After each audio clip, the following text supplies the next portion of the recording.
की जिद कर रहा था, जिसकी वजह से मिठू राजा बहुत परेशान था, क्योंकि ऐसे ठंड के मौसम में आम कहाँ से मिलते। कौवे, मेरे मिठू को समझाओ, इसे चुप करवाओ। जाओ पूरे जंगल में ऐलान कर दो, जो मेरे मिठू को ये बात समझाएगा कि आम गर्मियों में होते हैं, इस मौसम में मैं उसे बड़ा इनाम दूंगा। मिठू राजा, ठीक है, मैं अभी जाता हूँ और पूरे जंगल में ऐलान कर देता हूँ। फिर कालू कौवा जंगल में जाता है और पूरे जंगल में ऐलान करता है। सुनो सुनो, जंगल के पक्षियों सब सुनो, छोटे राजा ठंड के मौसम में आ रहा है। जो उसे चुप करवाएगा, मिठू राजा उसे इनाम देंगे। सुनो सुनो। ये इनाम तो मैं ही लूंगी। मैं अभी जाकर उस छोटे राजा को दो लगाकर भी अपने घर से निकलती है। मुझे आम खाने हैं, मैं आम खाऊंगा।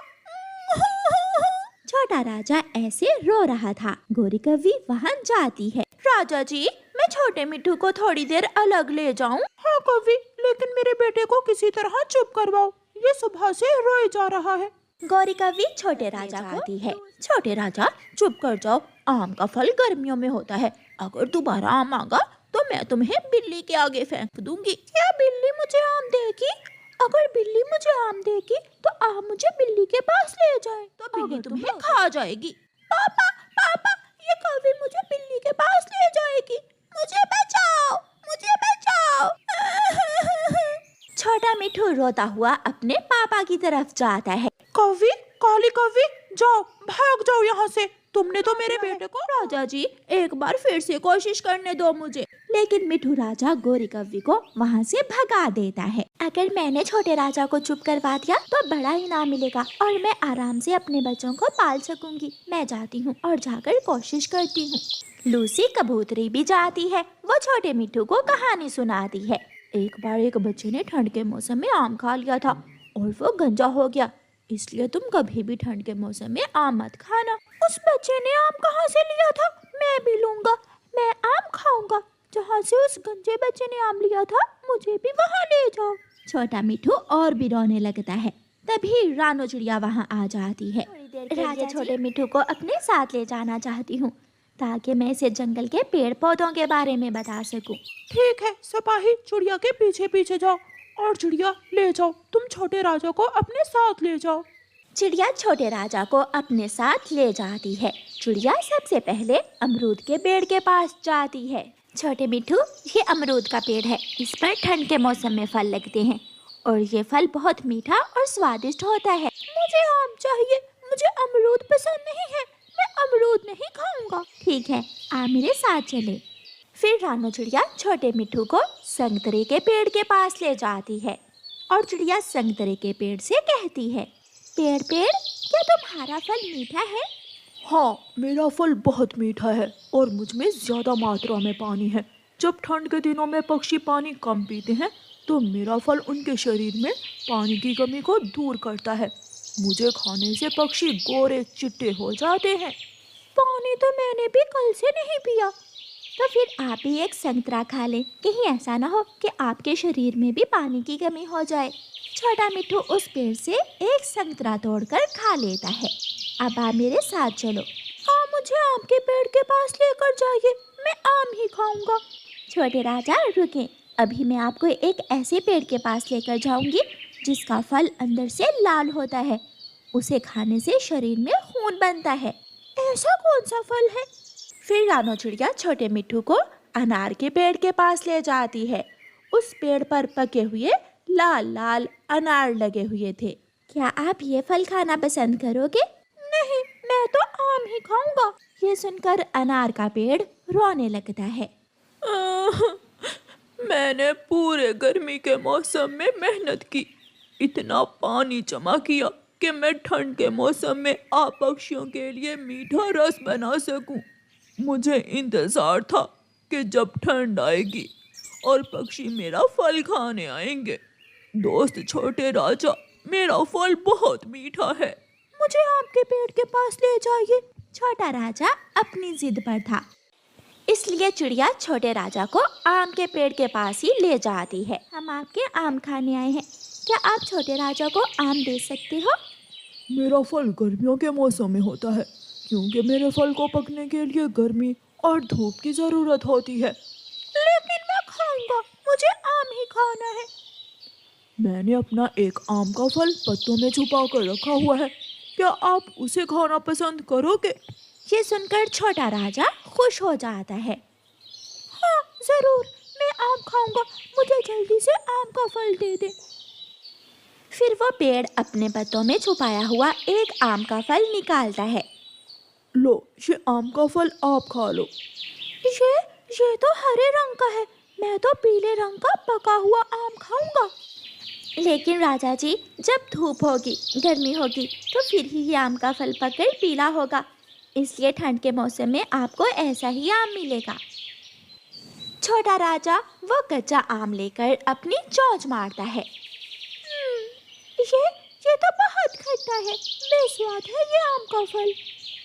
छोटे राजा, हर फल मौसम का ही अच्छा लगता है। जो मौसम हो उसी मौसम के हिसाब से ऊपर वाले ने फल बना रखे हैं। मुझे माफ करना, मैं आपको मीठा फल नहीं दे सकता। मीठा अनार, मीठा संतरा, मीठा अमरूद और ठंड के दूसरे फल छोड़कर मैंने बहुत गलत किया जो आम खाने की जिद की। मैं अनार खाऊंगा, मैं संतरा खाऊंगा। ये सुनकर रानो चिड़िया खुश हो जाती है और सिपाही से कहती है, सिपाही, आप छोटे राजा के लिए संतरे, अनार और अमरूद के फल लेकर बड़े राजा के पास आ जाएं। फिर रानो चिड़िया छोटे राजा को लेकर चली जाती है।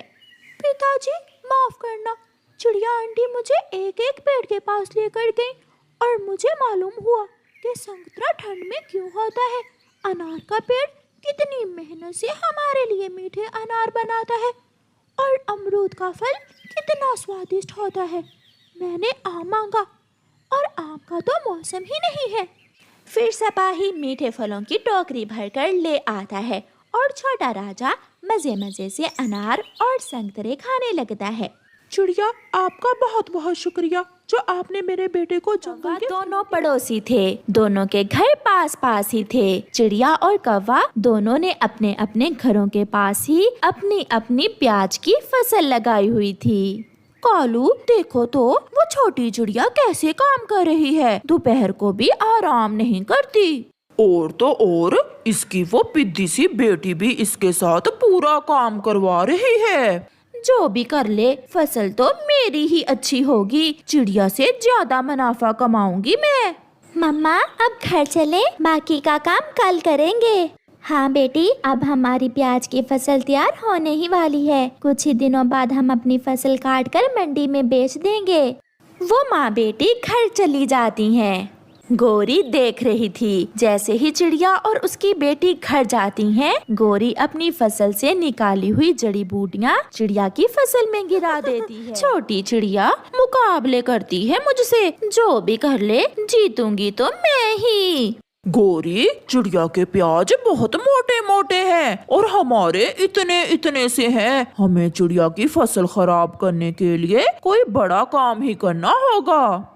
रात हो जाती है, आसमान पर गहरे बादल थे और बारिश भी शुरू हो जाती है। गुड़िया बेटी, मैं बारिश से डर रही थी और बारिश शुरू हो गई। प्याज की तैयार फसल ज्यादा पानी से खराब भी हो सकती है। मम्मा, आप चिंता ना करें, जो हमारे भाग्य में होगा वो हमें मिल जाएगा।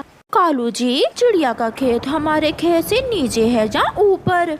गोरी, चिड़िया का खेत हमारे खेत से गहराई में है। तो फिर मौका अच्छा है करने का। चलो हम जाकर अपने खेत का सारा पानी चिड़िया के खेत में निकाल देते हैं। अच्छा मशवरा है। ऐसे तो कल तक ही चिड़िया की प्याज की फसल पूरी तरह बर्बाद हो जाएगी। फिर वो दोनों शैतान पति पत्नी घर से निकलते हैं। कालू कौवा अपनी फसल का सारा पानी चिड़िया के खेत में छोड़ देता है। कुछ ही देर में चिड़िया का खेत पूरी तरह पानी से भर जाता है। अब बारिश रुक भी गई तो चिड़िया बचा न सकेगी अपनी फसल को। वो दोनों घर चले जाते हैं। सुबह हो जाती है, बारिश भी रुक गई थी। चिड़िया जैसे ही अपने खेत में आती है, उसकी तो जान ही निकल जाती है। गुड़िया, ये क्या हुआ? हमारी फसल तो पानी से भर चुकी है। ऐसे पानी में तो हमारी प्याज की फसल गल सड़ जाएगी। मम्मा, बारिश इतनी ज्यादा तो नहीं थी जितना पानी हमारे खेत में जमा हो गया है। वो माँ बेटी बैठकर रोने लग जाती हैं। अपने खेत में बैठे कौवा और कौवी उन्हें देखकर हंस रहे थे। रोई रोई गोरी, वो देखो चिड़िया। अब पता चलेगा चिड़िया को कि गोरी किसे कहते हैं। चिड़िया बैठी रो रही थी कि वहाँ मिट्ठू तोता आ जाता है। चिड़िया, बहुत बुरा हुआ, तुम्हारा तो सारा ही खेत पानी से भर गया है। मिट्ठू भैया, मैंने बहुत मेहनत की मगर मेरी सारी फसल खराब हो गई है। चिड़िया, आप चुप कर जाएं, जो होना था वो हुआ, मगर अब हौसला करो। मेरे पास धान की पनीरी है, आप वो पनीरी लाकर अपने खेत में बो दें। खड़े पानी में चावल की फसल बहुत अच्छे से होगी। चिड़िया मिट्ठू की बात सुनकर खुश हो जाती है। मम्मा, हम आज ही अपने खेत में धान की फसल बो देंगे। फिर चिड़िया और उसकी बेटी मिट्ठू के साथ जाती हैं और मिट्ठू के खेत से धान की पनीरी लेती हैं। चिड़िया, अगर चावल की फसल हो गई तो तुम प्याज को भूल जाओगी। मम्मा चिड़िया और उसकी बेटी सारा दिन काम करती हैं। वो अपने खेत में धान की पनीरी लगाती हैं। गोरी, देखो तो चिड़िया पागल हो गई है, ऐसे पानी में अब न जाने क्या बो रही है। मरने दो, इसे तो आदत है हर समय कुछ न कुछ करते रहने की। ऐसे ही कुछ दिन गुजर जाते हैं। चिड़िया की फसल अच्छे से तैयार हो रही थी। अब धान के पौधे कौवा और कौवी भी अपनी प्याज की फसल काट लेते हैं। वो अपनी फसल लेकर मंडी जाते हैं। चाचा छम छम, प्याज का क्या दाम चल रहा है? इस बार प्याज की फसल बहुत ज्यादा हुई है, इसलिए कोई प्याज खरीद नहीं रहा। मैं तो नहीं लूँगा, किसी और से पूछ ले। फिर गोरी और कालू दूसरे पक्षी के पास जाते हैं, मगर कोई भी उनकी फसल खरीदने को तैयार न था। बहुत मुश्किल से वो अपनी फसल बेचते हैं। कालू जी, इन पैसों से तो खर्चा भी पूरा नहीं होगा। गोरी, क्या क्या सपने सोचे थे मैंने, मगर अब तो प्याज बेचकर खाद के पैसे भी पूरे नहीं हुए। चिड़िया की चावल की फसल भी तैयार होने ही वाली थी। धान के पौधे बोझ से झुके हुए थे। गुड़िया बेटी, अब हमें अपनी फसल की निगरानी पहले से भी ज्यादा करना होगी। ये शैतान कौवे कुछ भी कर सकते हैं। उड़ते उड़ते गोरी कौवी वहाँ आती है। चिड़िया, तुम्हारी ये फसल कौन सी है? ये धान की फसल है, इससे चावल बनते हैं। खराब हो गई थी ना, इसलिए मैंने धान की फसल बीज दी। अगर मुझे मालूम होता तो कभी भी अपने खेत से पानी तुम्हारे खेत में ना छोड़ती, तुम फिर जीत जाओगी। ऐसे कहते हुए गोरी वहाँ से भाग जाती है। मम्मा देखा, सच निकल ही आया गोरी आंटी के मुंह से। इसी ने वो सब किया था। इसने जरूर अपने खेत से पानी हमारे खेत में छोड़ा होगा। बेटी, अगर ऊपर वाला साथ हो तो किसी के बुरा करने से कुछ नहीं होता। कालू, कुछ करो कालू, चिड़िया की फसल तैयार हो गई है, वो अपनी फसल बेचकर हमसे ज्यादा अमीर हो जाएगी। गोरी, हम आज ही चिड़िया की फसल को आग लगा देते हैं, ना रहेगी चिड़िया की फसल और ना होगी वो अमीर।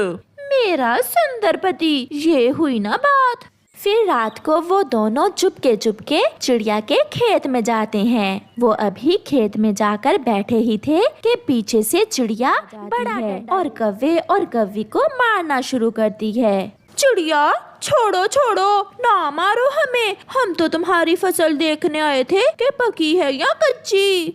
मुझे सब मालूम है बुरे कौवो, मैं भी इन दिनों खेत में ही रहती हूँ। अब तुम्हारी कोई शैतानी नहीं चलेगी। पिटने के बाद रोते हुए कौवा और कौवी वहाँ से चले जाते हैं।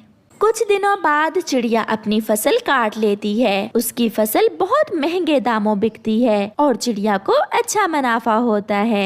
मम्मा, हमारी धान की फसल ने तो हमें प्याज से भी ज्यादा मुनाफा दिया है और साल भर खाने के लिए चावल भी मिल गए। जी बताइए, क्या बात है गोरी आंटी? गुड़िया बेटी, अपनी मम्मा से कहो मुझे थोड़े से चावल दे दे, मैंने बिरयानी बनानी है। ये सुनकर गुड़िया हंसने लग जाती है। प्यारे दोस्तों, इस कहानी से हमें सीख मिलती है कि दूसरों से जलने से बेहतर है आप अपना काम ध्यान से करो। आपका धन्यवाद।